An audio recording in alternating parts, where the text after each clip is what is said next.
அஸ்ஸலாமு அலைக்கும். மீண்டும் மாலை நேரத்துக்கான மிக முக்கியமான சில செய்திகளோடு தான் வந்திருக்கேன். வீடியோவை கடைசி வரைக்கும் பாருங்கள். தெரியாத நண்பர்களுக்கும் மறக்காமல் ஷேர் பண்ணுங்கள். வீடியோ பிடிச்சிருந்தா ஒரு லைக் பண்ணுங்கள், சப்ஸ்கிரைப் பண்ணுங்கள். மறக்காமல் பெல் பட்டனை ஆல் செலக்ட் பண்ணுங்கள். அப்போ தான் நான் போடுற ஒவ்வொரு தகவலும் உங்களுக்கு நோட்டிஃபிகேஷன் மூலம் கிடைக்கும். இது மாலை நேரத்துக்கான செய்தி. காலையில் போட்ட வீடியோ இன்னும் நீங்கள் செக் பண்ணி பார்க்கலன்னா அதையும் போய் பாருங்கள். அதுலேயும் பல முக்கியமான தகவல்கள் அடங்கியிருக்குது. குவைத் விமான நிலையத்தில் பயணி ஒருவரின் திடீர் மரணம். ஈஜிப்த் நாட்டவர் என குறிப்பிடப்பட்டுள்ளது. ரகசிய கேமரா இருப்பது தெரியாமல் சமையல் அறையில் பணிப்பெண்ணுடன் ஓட்டுநர் உல்லாசம். ஆர்தியா கார் ரெண்டல் பகுதிகளில் சோதனைகள் ஆரம்பம். தற்போது வெடித்தது திருமண பந்த பிரச்சினை. வெளிநாட்டவர்களை திருமணம் முடிக்கும் அதிக குவைத்திகள். பட்ஜெட் பிரச்சனைகள் தலைவலி. அதே போல் ஏமாற்றுபவர்களை கண்டுபிடிக்கும் புதிய சிஸ்டம். மாட்டினாங்க போலீஸ். இசிஓ விசப்பரீட்சையை நானே வெற்றிகரமாக பண்ணி முடிச்சிட்டேன். வெற்றி 1.5 மணி நேரத்துக்கு வெறும் 17 பாயிண்ட்ஸ். வாங்க அனைத்து தகவல்களையும் பார்க்கலாம். வானிலை ஆய்வாளர்கள் தொடர்ந்தும் எச்சரிக்கின்றார்கள். குவைத்துடைய காலநிலை தற்போது வெப்பம் இன்னும் அதிகரிக்கும் சூழலில் உள்ளது. இந்த சூழலில் நிறைய பேருக்கு பார்த்திங்கன்னா மூக்கால ரத்தம் போகுது. அதே மாதிரி சிலர் மயங்கி விழுகிறாங்க. தலையில் சில நேரங்களில் நரம்பு மண்டலம் பாதிக்கப்படுது. ஏன்னா அதிக அளவான வெப்பம் தலையில் விழுகிறதால ஒன்று கேப் யூஸ் பண்ணுங்கள். அப்படி இல்லையா வெளியில் நடமாடுறீங்க அதிகமான கொடை ஒன்று பிடிச்சிக்கோங்க. அதே மாதிரி நல்லா ஞாபகம் வச்சுக்கோங்க, வெளி இடங்களில் கட்டிடங்கள் கட்டுமான பணிகளில் வேலை செய்கிறவங்க, டெலிவரி ஓட்டுநர்கள் காலையில் 10 மணிலேருந்து 4 மணி வரைக்கும் வெளியில் எங்கேயுமே வேலை செய்து பிடிபற்றாதீங்க. உடனே கேன்சல் பண்ணி ஃபிங்கர் வச்சு நாடு கடத்திடுவாங்க. ஒரு பக்கம் உயிருக்கும் ஆபத்து இருக்குது, இன்னொரு பக்கம் தொழிலுக்கும் ஆபத்து இருக்குது. தயவு செய்து கவனம். வளைகுடா நாட்டுக்கு சொந்தமான விமானம் ஒன்று குவைத்துடைய விமான நிலையத்தில் தரையிறங்கும் போது எகிப்திய பயணி ஒருவர் உயிரிழந்தார். ராஜூன் உடல் தடவியல் மருத்துவத்திற்கு அனுப்பப்பட்டுள்ளது. இந்த இறப்பு சம்பந்தமான மேலதிக விசாரணைகளை மேற்கொள்வதற்காக. வளைகுடா நாட்டு விமானம் தான் தெரிவிக்கிறாங்க. எகிப்தியர் ஒருவர் குவைத் ஏர்வேஸுக்கு இறங்கிய மறுகணமே உயிரிழந்திருக்கிறாரு. அல்லாஹ்மா. ஆர்டிகல் 17 பயண ஆவணங்கள் தற்போது பெதூன்களிடமிருந்து பறிமுதல் செய்யப்பட்டது. ஆனால் அவர்களுடைய குழந்தைகள் வெளிநாடுகளில் படிப்பவர்களுக்கு மட்டும் அந்த பாஸ்போர்ட்டை திருப்பி வழங்க உத்தரவிட்டுள்ளார் உள்துறை அமைச்சர். சவுதி அரேபியாவில் உள்ள பர் அபு ஹத்ரியாவில் தனது மனைவியை கொண்டதாக குற்றம் சாட்டப்பட்ட குடிமகனை விடுவிக்க நீதிமன்றம் தற்போதைக்கு மறுத்துள்ளது. அதே போல அவருடைய மனைவியை உயிருடன் தான் நான் பர் அல் ஹத்ரியாவில் விட்டு வந்தேன் என்பதை தெரிவித்திருக்கின்றார். அதே போல் அவர் ஒரு போதைக்கு அடிமையாகின நபர். போதைப் பொருள் தடுப்பு மாத்திரைகளை எடுத்துக்கொண்டு வராரு, ட்ரீட்மெண்ட் எடுத்துக்கொண்டு வராரு அப்படின்னு அவருடைய குடும்பத்தார் தெரிவிச்சிருக்கிறாங்க. எது எப்படியோ ஒரு உயிர் போயிடுச்சு. சடலமும் இங்கே கொண்டு வந்துட்டாங்க. என்ன அடி. வீட்டில் எங்கெங்கே கேமரா இருக்குது, எங்கெங்கே நம்மளை கண்காணிச்சிட்டு இருக்கிறாங்க அப்படின்றது ஒரு சிலருக்கு தெரிகிறது இல்லை. அவ்வளோ மோகம். பிலிப்பைன் நாட்டு பணிப்பெண் ஒருவரும் இந்தியராக இருக்கலாம், இலங்கையராக இருக்கலாம், 2 ஒன்று தான். ஓட்டுநர் 2 பேரும் கிச்சனில் முத்தமிட்டு சித்து விளையாடிக்கிட்டு இருக்கிறாங்க. ஆனால் அது ஒரு கேமராவில் ரெக்கார்ட் ஆகுது அப்படின்றத மறந்துட்டாங்க. கடைசியில் கேமராவில் இந்த வீடியோவை பாபா காட்டி அதுக்கப்புறமா சிறப்பான சலுகைகளோட சொந்த நாட்டுக்கு மாசலாம் பண்ணியிருக்கிறாங்க. தேவையா? பொழப்புக்காக தேவையில்லாத வேலைகளை பார்த்து, அதுவும் வீட்டுக்குள்ளே கிச்சனுக்குள்ளே இந்த மாதிரி சில செயல்களால் இனிமே ஒரு ஆணுக்கு, ஒரு டிரைவருக்கு கிச்சனுக்குள்ளே போக முடியுமா? வாய்ப்பு கிடைக்குமா? படு கேவலம். சரி, இப்போ வாங்க இதெல்லாம் விடுங்க. வீட்டில் கிச்சனில் எங்கெங்கே கேமரா இருக்கும் அப்படின்ற ஒரு விஷுவலை இப்போ நான் உங்களுக்கு காட்ட போகிறேன். எந்த ஒரு பேச்சும் இல்லை. வீடியோவில் நான் ஒவ்வொரு இடத்தையுமே பக்கத்துலேயே கொண்டு போய் காட்டுறேன். கேமராவை நீங்கள் பார்த்துக்கோங்க. இதெல்லாம் கேமராவாக இருக்கலாம், இது கூட கேமராவாக இருக்கும், அப்படின்ற மாதிரி எத்தனை இடங்கள் இருக்குது அப்படின்ற ஒரு கிச்சனுக்குள்ளே எத்தனை இடங்களில் கேமரா இருக்கும் அப்படின்றத நான் காட்டுறேன் பாருங்கள்.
இதுக்களாவது ரொம்ப பெருசு, அதை விட சின்னதா ஒரு ஷர்ட் பட்டனில் கூட இப்போ கேமரா வந்துடுச்சு. அந்த அளவுக்கு கூட கேமரா இருக்குது. தயவு செய்து இந்த முட்டாள்தனமான வேலைகளை யாருமே பார்க்காதீங்க. ஏன்னா ஒரு சிலருக்கு வந்து வீட்டுக்குள்ளே சலுகை இருக்கும். இப்போ நான் உட்பட எங்களுக்குள்ளெல்லாம் நாங்கள் கிச்சனில் போய் தான் சாப்பிட்டு வருவோம், கிச்சனுக்குள்ளே எனி டைம் போவோம், சமைப்போம், என்ன வேணாலும் பண்ணுவோம். இந்த மாதிரி செயல்பாடுகளால் கடைசியில் நிம்மதியாக நல்லபடியாக ஒழுக்கமாக வேலை செய்கிற ஆண்கள் பெண்கள் பணிப்பெண் ஓட்டுநர்களுக்கு கூட வீடுகளில் வேலை செய்ய முடியாமல் போகும். தயவு செய்து இந்த மாதிரி முட்டாள்தனமான வேலைகளை பண்ணாதீங்க. ஆர்தியா இண்டஸ்ட்ரியல் பகுதிகளில், ஆர்தியாவில் கார் ரெண்டல் ஆஃபீஸ், வாடகை கார்களுக்குரிய கடைகளை சோதனை பண்ணி வராங்க. இதில் மிக முக்கியமான ஒரு விடயம் என்னென்னா, நிறைய பேர் வந்து இந்த காதிம் வீசாவில் நிறைய பேர் வந்து வண்டி எடுக்கிறாங்க. எடுத்து இன்றைக்கி சிலர் வந்து வண்டிக்கு வந்து பணம் கட்ட முடியலை. அதே மாதிரி இந்த கொரோனா பீரியடில் சிலருக்கு வந்து பணம் கட்ட முடியாமல் போய் வண்டியை வந்து எடுத்துகிட்டு போயிட்டாங்க. அதுக்கப்புறம் பணம் கட்டணும் அப்படின்னு சிலர் வந்து கேஸ் போட்டிருந்தாங்க. ஆனால் காதிம் வீசா தொழிலாளர்களுக்கு இவங்க வண்டி கொடுத்ததே சட்டப்படி குற்றம். இவங்க ஏதாவது கேஸ் போட்டிருந்தாங்கன்னா நீங்கள் பயம் இல்லாமல் டைரெக்டாக ஒரு லோயரை பிடிச்சி இவங்களுக்கு எகென்ஸ்டாக கேஸ் போடலாம், தெரியுமா? ஏன்னா நீங்கள் வந்து காதிம் வீசா ஒரு வீட்டு ஓட்டுநருக்கு அவங்க ரெண்டல் கம்பெனியில் வந்து அலௌட்டே இல்லை வண்டி கொடுக்குறதுக்கு வாடகைக்கு. இவங்க எப்படி ஒரு வீட்டு ஓட்டுநருக்கு வண்டி கொடுப்பாங்க? சாதாரணமாக இன்சூரன்ஸ் கம்பெனிக்கு போனாலே இன்சூரன்ஸ் கம்பெனியில் நம்ம இன்சூரன்ஸ் கிளைம் பண்ணிவிட்டு வண்டியை வந்து நம்ம இன்சூரன்ஸால் வண்டி கொடுப்பாங்க, ஸ்டாண்ட் பையாக வண்டி கொடுப்பாங்க. ஒரு 15 நாளைக்கு கேரேஜில் வண்டியை வந்து திருத்தறதுக்காக போட்டோன்னா அதை கூட சில இன்சூரன்ஸ் கம்பெனிகளில் ஓட்டுநர் பேருக்கு தரமாட்டாங்க. கொய்த்தி பாபாவை தான் வர சொல்லுவாங்க, இல்லை மாமாவை வர சொல்லுவாங்க, இல்லை அவங்களுடைய ஐடி கார்டில் அவங்களுடைய ஐடி ப்ரூஃபை வச்சு தான் நம்மளுக்கு வந்து வண்டி கொடுப்பாங்க. இன்சூரன்ஸ் கம்பெனியை அப்படி செய்யும்போது ரெண்டல் கம்பெனிகள் எப்படி ஒரு காதியம் தொழிலாளருக்கு வண்டி கொடுப்பாங்க? நிறைய பேர் பணத்தை கட்டி ஏமாந்து போய் இருக்கிறாங்க. இந்த மாதிரி சூழலில் நீங்களும் இருக்கிறீங்கன்னா டைரெக்டாக அவங்களுக்கு எதிராகவே சட்ட நடவடிக்கை எடுக்கலாம், ஞாபகத்தில் வச்சுக்கோங்க. தற்போது மிக முக்கியமான ஒரு அறிவுறுத்தலை வெளியிட்டிருக்கிறாங்க. குவைத்துடைய ஆக்டிங் செக்ரட்டரி, குடும்ப விவகாரங்களுக்கான சுப்ரீம் கவுன்சில் செயல் பொதுச் செயலாளர் டாக்டர் மரியம் அலாஸ்மி ஃபத்வா துறை கவுன்சில் சமர்ப்பித்த முன்மொழிவுக்கு சட்டபூர்வமாக ஒப்புதல் அளித்துள்ளது. கணவன் மனைவி ஒப்பந்தத்துக்கு புள்ளி விவரங்கள்: 2023 538 குடிமக்கள் 2வது பெண்ணையும் 51 3வது பெண்ணையும் 4வது பெண்ணை 3 குடிமக்களும் திருமணம் செய்துள்ளனர். இதில் 21 குவைத் நாட்டினர் ஐரோப்பிய பெண்களையும் 10 அமெரிக்க பெண்களையும் 931 அரபு பெண்களையும் திருமணம் முடித்துள்ளனர். 140 குவைத்தி அரபு அல்லாத ஆசிய பெண்களையும் 12 அரபு அல்லாத ஆப்பிரிக்க பெண்களையும் திருமணம் முடித்துள்ளனர். 12 குவைத் பெண்கள் ஐரோப்பிய கணவர்களையும் 12 பேர் அமெரிக்க கணவர்களையும் மணந்தனர். கடைசியில் குவைத்துக்குள்ளே பார்த்தீங்கன்னா இப்போ அதிகமாகவே வெளிநாட்டவர்களை திருமணம் முடிக்கக்கூடிய கலாச்சாரம் அதிகரிச்சிருச்சு.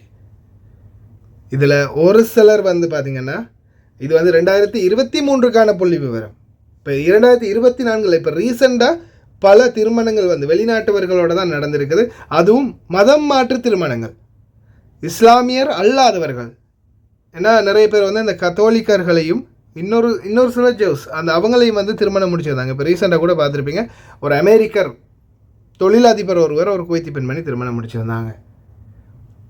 அரபு நாடுகள்லையும் இப்போதைக்கு திருமண கலாச்சாரத்திலையும் மாற்றம் ஏற்பட்டு வந்திருக்குது. அதே போல் இப்போதைய சூழலில் இந்த திருமணத்துக்கான முக்கியமான காரணம் அப்படின்னு பார்க்கும்போது குவைத்தில் வந்து குவைத்திக்கும் தலாக் ஆகிறது, டைவர்ஸ் ஆகிறது பார்த்திங்கன்னா 190% அதிகரித்து வருதுன்னு சொல்கிறாங்க. அதே மாதிரி 2 பேருக்கிடையில் சரியான ஒரு புரிதல் இல்லாத காரணம்தான் இவை அனைத்துக்கும் முக்கியமான காரணம். அருமையான கருத்து.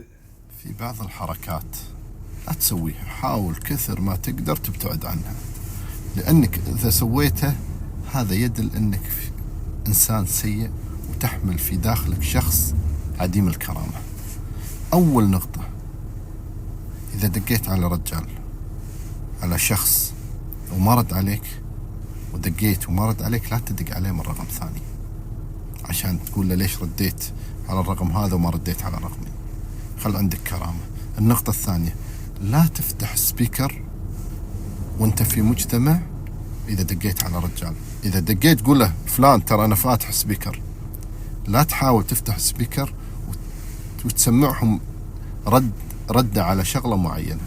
هذه حركة خسيسة جدا وفيها نوع من أنواع الغدر. الشغل الأهم لا تدق على شخص تشوفه في مكان عام عشان ما يرد عليك وتقول له ها فيك ما ترد، ندق عليك تسوي نفسك ما تشوف تليفون. أنت محتاج تقدر تروح تسلم عليه أو تكلمه، أما تدق عليه عشان تأكد هذا دليل إن ما عندك كرامة. لذلك في بعض الحركات ابتعد عنها كثر ما تقدر عشان ما تكون إنسان سيء، إنسان عديم خلق، إنسان عديم كرامة. نصيحة والله العظيم، لأنها بالنهاية ممكن يرد عليك رد يهزئك فيه ويفشلك. காலையில் நியூஸில் கூட குறிப்பிட்டிருப்பேன். இப்போதைக்கு பார்த்தீங்கன்னா பட்ஜெட் நிலவரம் ரொம்ப மோசமாக போயிட்டு இருக்குது. ஆனாலும் இப்போதைக்கு தான் பதட்டம் குவைத்தி மக்களிடையே அதிகரிச்சிருக்குது. ஏன்னா பண பற்றாக்குறை, பண தேவை இன்னும் அதிகரிக்குது குவைத்தில்.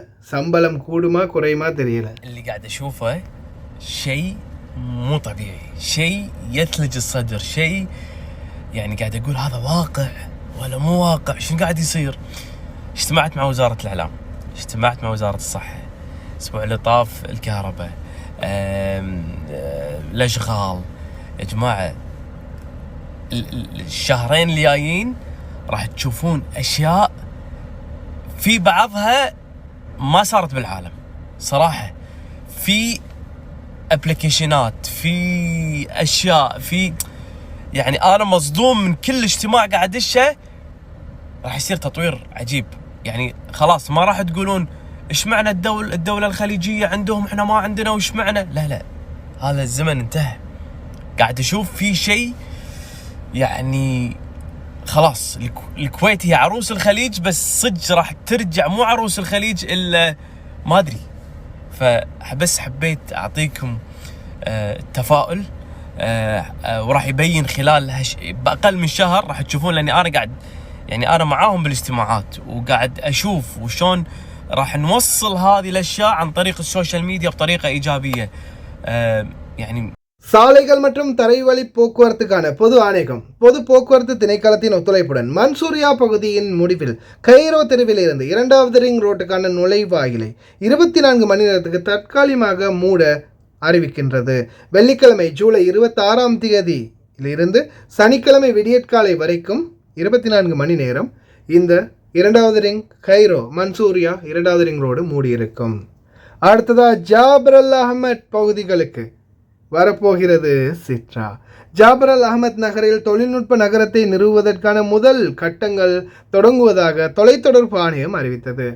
இது அறிவு செயலாகவும் சர்வதேச தொழில்நுட்ப நிறுவனங்களின் தலைமையாகவும் மாறுவதற்கு ஏற்ப உள்கட்டமைப்பு இருக்கும். அதே மாதிரி தொழில்நுட்ப விடயங்களில் இப்போ ரீசெண்டாக நான் குறிப்பிட்டிருப்பேன், யார் கால் பண்ணாலும் யார் மெசேஜ் பண்ணாலும் அவங்க எந்த நாட்டிலேருந்து பண்ணுறாங்க, யார் என்னென்ற டீட்டெயில்ஸ் வந்துடும். இப்போ பாருங்கள், எஸ்டிசிலேருந்து ஃபோன் பண்ணுறோம், உங்களுக்கு 3000 தினார் பரிசு விழுந்திருக்குது மப்ரூக் அப்படின்னு சொல்லி யாராவது கால் பண்ணுவாங்க. ஆனால் அவங்க கால் பண்ணினாலும் அவங்க எந்த நாட்டிலேருந்து கால் பண்ணுறாங்க அப்படின்ற டீட்டெயில்ஸ் வாட்ஸ்அப்பில் டைரெக்டாகவே காட்டிடும். இப்போ பாருங்கள், பாகிஸ்தானுக்கு எஸ்டிசிக்கு என்னடா சம்மந்தம், எங்கேருந்துடா கிளம்பி வாரீங்க? அதே மாதிரி இருந்தால் குவைட் டுடேஸ், Kuwait winner chicken dinner, Saudi அரேபியாவிலேருந்து ஒரு சிலர் உங்களுக்கு 3000 திரகம் விழுந்திருக்குது, 3000 ரியால் விழுந்திருக்குது, குவைத்தி தினார் 3200 தினார் உங்களுடைய பரிசு தொகையை நீங்கள் பெற்றுக்கொள்ளலாம் அப்படின்னு உங்கள் பேர் இன்னும் 2-3 பேரோட பேரை போட்டு லிஸ்ட் ஒன்றே வரும். உங்கள் பேரை போட்டிருப்பாங்க. அதுவும் என்ன, நீங்கள் குண்டு சட்டிக்குள்ளே குண்டக்கா மண்டக்கான்னு போட்டாலும் அதே குண்டக்கா மண்டக்காக போட்டு உங்கள் பேரை போட்டு என்ன அனுப்புவாங்க, உங்களுக்கு பரிசு வந்திருக்குது அப்படின்னு. நம்ம ஃபேஸ்புக்கில் என்ன பேர் வச்சுருக்கோமோ அதே பேரையே தான் நம்மளுக்கு பரிசு தொகையாக நம்மளுக்கு அனுப்புவாங்க, பேரை மென்ஷன் பண்ணி. இன்று போய் நாளை வான்னு எழுதியிருந்தால் இன்று போய் நாளை வா அப்படின்ற பேரையே போட்டு தான் உங்களுக்கு பரிசு விழுந்திருக்குது மிஸ்டர் இன்று போய் நாளை வா அப்படின்னு தான் கூப்பிடுவாங்க. அவங்களுக்கு உண்மையான பேரும் தெரியாது, ஊரும் தெரியாது. இந்த மெசேஜில் வரக்கூடிய லிங்க் இதை டச் பண்ணி நீங்கள் உள்ளே என்ட்ரு ஆகினதுமே அவங்களுக்கு வாங்க வாங்க அப்படின்னு கதவை திறந்து உங்கள் வீட்டு சாவி, லாக்கர் சாவி எல்லாமே கையில் கொடுத்த மாதிரி தான். அதே மாதிரி ஏதாவது அந்தரங்கங்கள் தேவையில்லாத ஏதாவது விடயங்களையும் உள்ளே வச்சுருந்தீங்கன்னா, ஒருவேளை நீங்களும் உங்களுடைய கேர்ள் ஃப்ரெண்டாக இருக்கலாம், மனைவியோடையாக இருக்கலாம், கான்வர்சேஷன் ஏதாவது ஃபோட்டோஸ்கள் பர்சனல்கள் ஏதாவது வச்சுருந்தீங்கன்னா அவங்களையே தூக்கி அவங்க கையில் கொடுத்த மாதிரி தான். இதில் வரக்கூடிய லிங்கை டச் பண்ணி நீங்கள் ஓப்பன் பண்ணி உள்ளே போய் அவங்களுடைய அந்த லிங்க்கை நீங்கள் ஓப்பன் பண்ணி உங்களுடைய க்ரோமுக்குள்ளே நீங்கள் போயிட்டீங்கன்னா உங்களை அவங்க சீக்கிரமாகவே ஹேக் பண்ணிடுவாங்க. தயவு செய்து கவனம். ஜெயிச்சிட்டோம் மாறா அப்படின்ற அந்த சூர்யாவுடைய படத்தில் சொல்கிற மாதிரி எக்ஸ்பிரிமெண்ட்டை நானே ட்ரை பண்ணி பார்த்தேன். இந்த ECO இப்போ இது வந்து பார்த்திங்கன்னா நான் ரீசெண்டாக ஒரு வீடியோவில் போட்டிருப்பேன்னு நினைக்கிறேன். பெட்ரோல் வந்து நம்ம வண்டியை பார்க்கிங்கில் நிறுத்தும்போது, ஓடும்போது இல்லை, பார்க்கிங்கில் நிறுத்தும்போது நம்ம வந்து ஸ்டார்ட்லேயே வச்சுருக்க போகிறோம். ஏசி வந்து யூஸ் பண்ண போகிறோம். நம்மளுக்கு வந்து ஏசி யூஸ் பண்ணணும், வண்டியும் ஸ்டார்ட்லேயே இருக்கணும், பெட்ரோல் மட்டும் குறையக்கூடாது அப்படின்ற நிலைமை இருக்குன்னா நீங்கள் இந்த வேலையை செஞ்சே ஆகணும். உங்கள் வண்டியில் ECO அப்படின்ற அந்த சிஸ்டம் டிஸ்பிளேயில் இருக்கும், அப்படி இல்லையா பட்டன்லேயே கொடுத்துருப்பாங்க. அதை வந்து நீங்கள் பார்க்கிங்கில் வண்டியை நிறுத்தும்போது பார்க்கிங்கில் போட்டுட்டு பீல போட்டுட்டு அதுக்கப்புறமா இந்த பட்டனை தட்டணும், இல்லையா செட்டிங்கில் போய் செய்யணும். இப்போ நல்லா பாருங்கள், என்னுடைய வண்டியில் பெட்ரோல் வந்து 427 கிலோமீட்டர் அப்படின்னு காட்டுது. 427 கிலோமீட்டர் அப்படின்னு காட்டுது. டைம் வந்து பார்த்திங்கன்னா நான் நினைக்கிறேன் ஒரு 9:30 மணி இருக்கும். 9:30 மணி இப்போ மேலே இருக்குது அந்த டிஸ்பிளேயில் காட்ட பாருங்கள். 9:30 மணி 21:31 9:30 மணி. இது வந்து நான் இப்போ இந்த சிட்டிங்கில் போட்டுக்கிறேன், ECO சிட்டிங்கில் போட்டு இப்போ வண்டியை ஸ்டாப் பண்ணிட்டேன். நான் வந்து இப்போ பார்க்கிங்கில் நிற்கிறேன். இப்போது அந்த ECO செட்டிங்கை வச்சு நான் கிட்டத்தட்ட ஒரு மணித்தியாலம் சரி, ஒரு 1.5 மணித்தியாலம் சரி அப்படியே இருக்க போகிறேன். இப்போ இதில் பாருங்கள், நீங்கள் செட்டிங்கில் போனீங்கனாலே விளங்கும். வெஹிக்கல் அப்படின்ற அந்த செட்டிங்கில் போனீங்கனாலே கம்ஃபர்ட் இருக்கும், ஸ்போர்ட் இருக்கும், அடுத்தது ECO இருக்கும். கம்ஃபர்ட்ன்றது வந்து பார்த்திங்கன்னா டிரைவிங் பண்ணும்போது போட வேண்டிய மூட். கம்ஃபர்ட்டில் தான் டிரைவிங் பண்ணணும். ஸ்போர்ட்ன்றது வந்து பார்த்திங்கன்னா ஸ்போர்ட் மூட், ஸ்பீடாக நம்ம வண்டி ஓட்ட போகிறோம், ஸ்போர்ட் மூட்டில் ஓட போகிறோம்னா ஸ்போர்ட் மூட். அப்படி இல்லையா ECO வண்டியை நிறுத்தும்போது இந்த ECO மெத்தடில் வந்து நீங்கள் வண்டியை நிறுத்திக்கிட்டிங்கன்னா அதுக்கப்புறமா பெட்ரோல் வந்து கம்மியாக தான் யூஸ் பண்ணும். இப்போ பாருங்கள், நான் வந்து என்னோடய டைம் முடிஞ்சு நான் வெளியாக போகிறேன். கிட்டத்தட்ட நான் எத்தனை மணி நேரம் இந்த இடத்துல இருந்திருக்கேன்னு பார்த்தீங்கன்னா நான் நினைக்கிறேன் 1.5 மணி நேரம். இப்போ வந்து 22:53 அப்படின்னா 10 மணி 53 நிமிடம். நான் வண்டியை ஸ்டாப் பண்ணும்போது 9:30 மணி, 9:30 10:30 11 மணி ஆகுது. 22:53 10:30 மணி ஆகுது, சாரி 11 மணி ஆகுது. அப்போ 1.5 மணி நேரம் நான் வந்து ஸ்டே பண்ணியிருக்கிறேன். பெட்ரோலை செக் பண்ணி பார்த்தா 410 கிலோமீட்டர் காட்டுது. இதுக்கு முன்னாடி எவ்வளோ காட்டுச்சு? 427 கிலோமீட்டர். அப்படின்னா வெறும் 17 அந்த கிலோமீட்டர் மெஷர்மெண்ட்டில் தான் பெட்ரோல் வந்து யூஸ் ஆகியிருக்குது. ஏன்னா இதுக்கு முன்னாடி நான் வந்து 1 மணித்தியாலம் 2 மணித்தியாலம் சில நேரங்களில் பெட்ரோல் அடிக்க பெட்ரோல் செட்டுக்கு போகணும், சரி அப்புறமா போகலாம் அப்படின்னு வண்டியை ஸ்டார்ட்டில் நிறுத்திடுவேன். அப்போ நான் பெட்ரோலை பார்க்கும்போது ஒரு 200 கிலோமீட்டர் இருக்குன்னா சரியாக இந்த 1.5 மணி நேரம் 2 மணி நேரம் நான் ஸ்டே பண்ணி இருந்துட்டு செக் பண்ணி பார்க்கும்போது குறைஞ்சது 50-60 கிலோமீட்டர் குறைஞ்சிருக்கும். அந்த அளவுக்கு பெட்ரோலை குடிச்சிருக்கும். ஆனால் இப்போ இந்த ECO சிஸ்டம் வந்து போட்டதுக்கப்புறமா வெறும் 10-20 தான். ட்ரை பண்ணுங்கள் மறக்காமல். அதே மாதிரி இன்னொரு முக்கியமான தகவல், இது வந்து அபுதாபியில் நடந்த ஒரு சம்பவம். குவைத்திலேயே நிறைய தடவை நான் இந்த வீடியோ போட்டிருப்பேன். க்ரூஸ் கண்ட்ரோலர் ஓட்டுநர்கள் க்ரூஸ் கண்ட்ரோல்கள் யூஸ் பண்ணுறீங்களா? நீங்கள் வந்து சில நேரங்களில் என்ன பண்ணுவீங்க, வேகமாக ஒரே ஹைவேயில் போயிட்டுருக்கீங்கன்னா க்ரூஸ் கண்ட்ரோலர் 80லையோ 100லையோ செட் பண்ணி வச்சுருவீங்க. சில நேரங்களில் அது ஸ்ட்ரக் ஆகிடும். அப்படி ஸ்ட்ரக் ஆகினா மறக்காமல் 112 அவசர அழைப்புக்கு விடுத்து தெரிவிச்சுக்கோங்க. ஹார்னை ஃபுல்லாகவே அழுத்திக்கோங்க. பாருங்கள் அந்த சம்பவத்தை எப்படி ஹேண்டில் பண்ணுறாங்கன்னு.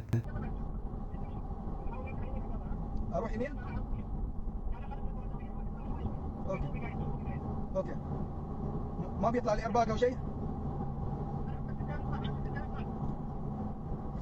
عمي اللواح ما يخليني اشوف شيء. ما وقف عمي، بس زاد السرعه وصل 81.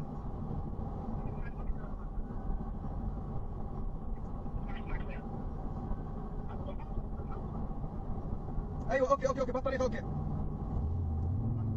بس قاعد يزيد الRPM عندي.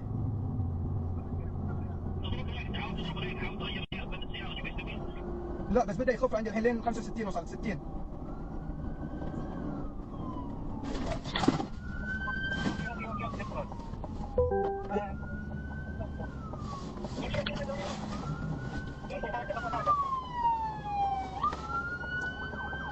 عمي طلع لي الحين كل الشعارات اللي في الطبلون.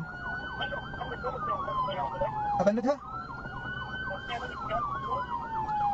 بنكت السيارة عمي. க்ரூஸ் கண்ட்ரோலர் சில நேரங்களில் பல்பு வாங்கிடும், இந்த மாதிரி நம்மளை கவுத்து விட்டுரும். அதால் க்ரூஸ் கண்ட்ரோலர்கள் யூஸ் பண்ணும்போது அடிக்கடி நீங்கள் ஒருக்கா அதை வந்து கேன்சல் பண்ணி ஓகே பண்ணிக்கொள்ளுங்கள். ஒரே அடியாக அதை ஒன்லேயே வைக்காதீங்க. அதே மாதிரி ஸ்டேரிங் வீல்களில் தண்ணி விட்டு பார்த்தாலோ, நீங்கள் இப்போ ஒருவேளை வண்டியில் ஏதாவது பானத்தை குடிச்சிட்டு போகிறீங்க, ஜூஸோ அல்லது பெப்சியோ செவனப்போ ஏதாவது ஒன்று குடிச்சிட்டு போகும்போது திடீர்னு சடனாக தண்ணீர் குடித்தாலும் சரி தான், பிரேக் அடிக்க வேண்டிய சூழல் ஆகிடுச்சு. பிரேக் அடிக்கும்போது உங்களுடைய ஸ்டேரிங் வீலில் இருக்கக்கூடிய அந்த பட்டன்களுக்குள்ளே தண்ணி போயிடுச்சு. அப்படின்னா தண்ணி உள்ளே போயிடுச்சுன்னா நிச்சயமாக அடுத்த தடவை நீங்கள் சர்வீஸ் சென்டருக்கு போகும்போது அந்த ஸ்டேரிங் வீலில் இருக்கிற பட்டன்களை கலட்டி காற்று பிடிங்க. அதை கொஞ்சம் ட்ரை பண்ணிக்கோங்க. அப்படி இல்லாமல் ஒரு வேளை நீங்கள் இந்த க்ரூஸ் கண்ட்ரோலும் யூஸ் பண்ணும்போது உள்ள தண்ணீர் போய் இந்த சர்க்கியூட்டில் ஏதாவது ஒரு பிரச்சனை ஆகிடுச்சுன்னா அப்படியே ஸ்ட்ரக் ஆகிரும். வண்டி ஓடிக்கிட்டே இருக்கும், பிரேக் பிடிபடாது, எதுவுமே செய்யாது. எலக்ட்ரானிக் வண்டிகள் இப்போ அதிகமாகவே இந்த மாதிரி பிரச்சனைகளுக்கு முகம் கொடுக்க வேண்டி வருது. தயவு செய்து கவனம் ஓட்டுநர்கள். ஓகே ஃப்ரெண்ட்ஸ், கடைசி வரைக்கும் பார்த்து எல்லாருக்குமே ரொம்ப நன்றி. தெரியாத நண்பர்களுக்கு மறக்காமல் ஷேர் பண்ணுங்கள். வீடியோ பிடிச்சிருந்தால் ஒரு லைக் பண்ணுங்கள், சப்ஸ்கிரைப் பண்ணுங்கள்.